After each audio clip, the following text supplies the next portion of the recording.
Let me be transparent with you. When Kaspa first started gaining traction, I dismissed it. Another Bitcoin killer narrative. Another project claiming to solve the blockchain trilemma. I'd seen this movie before and it usually ends with disappointed bag holders. But then something happened that forced me to reconsider. I actually tested the network myself. Not reading white papers, not watching other YouTubers regurgitate marketing materials. I sent transactions, I analyzed block times, I examined the DAG architecture, and what I discovered completely flipped my perspective. Kaspa isn't just fast, it's engineered differently. We're talking about a block DAG structure that processes blocks in parallel rather than sequentially. Bitcoin confirms a transaction in roughly 10 minutes. Ethereum takes about 12 seconds. Kaspa?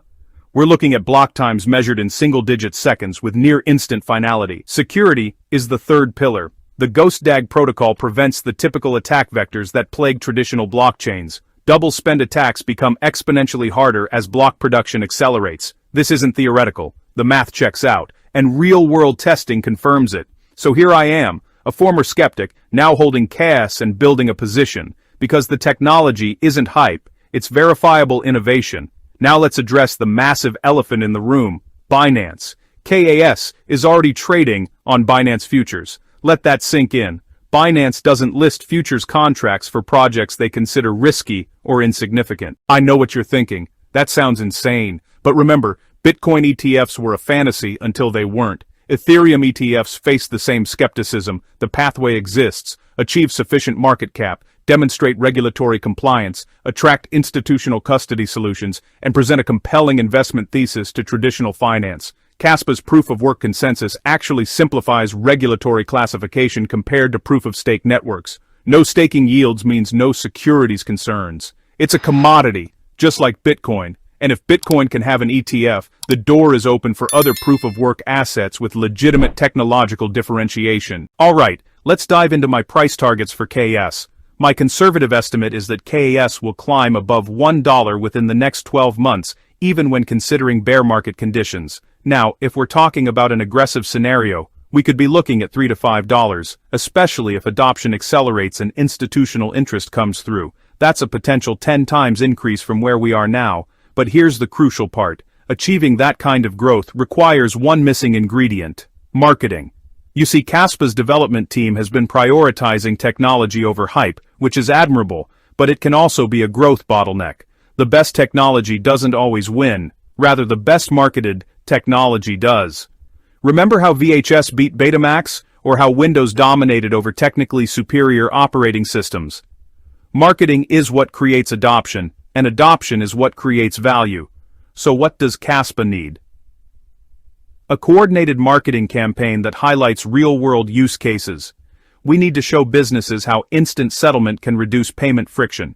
We should demonstrate to developers how the block DAG architecture enables new application designs. And let's create educational content that explains complex concepts in an accessible way. This will happen through two pathways. First, organic community growth. As more users test the network and experience the speed advantage, word spreads. Developers build tools, wallets improve, and the ecosystem matures. Second, institutional involvement. When exchanges list KAS, they market it to their user bases. When investment funds allocate capital, they explain the thesis to their clients. And when influencers discover genuine technological innovation, they cover it.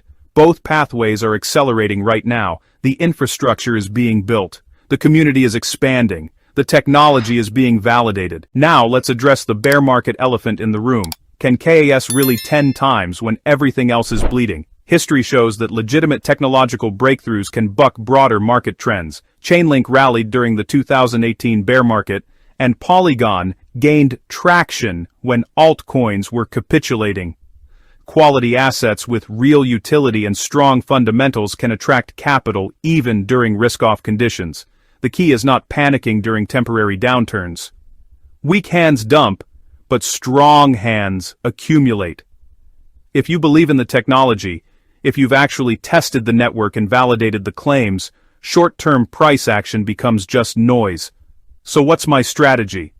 Dollar cost averaging during dips. Setting price alerts at key support levels. Monitoring development activity and partnership announcements, and most importantly, not over-leveraging. Bear markets punish greed but reward patience. Follow my analysis on CMC and X.com Crypto Dials, where I share real-time insights about Kaspa positioning. I'm documenting this journey transparently because I want you to benefit from the research I'm doing. Before we wrap up, I need you to do 3 things. First, smash that like button if this deep dive provided value. Second, subscribe and ring that notification bell so you don't miss the next update. And third, drop a comment below. Are you already holding KAS, or are you waiting for a better entry?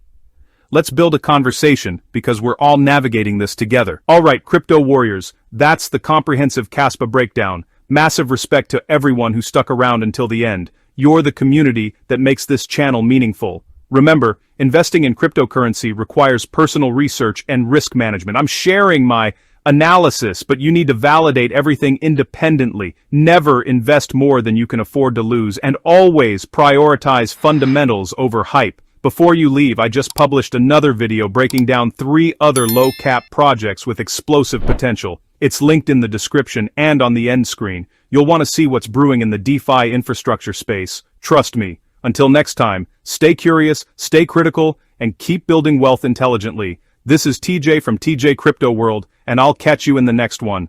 Peace.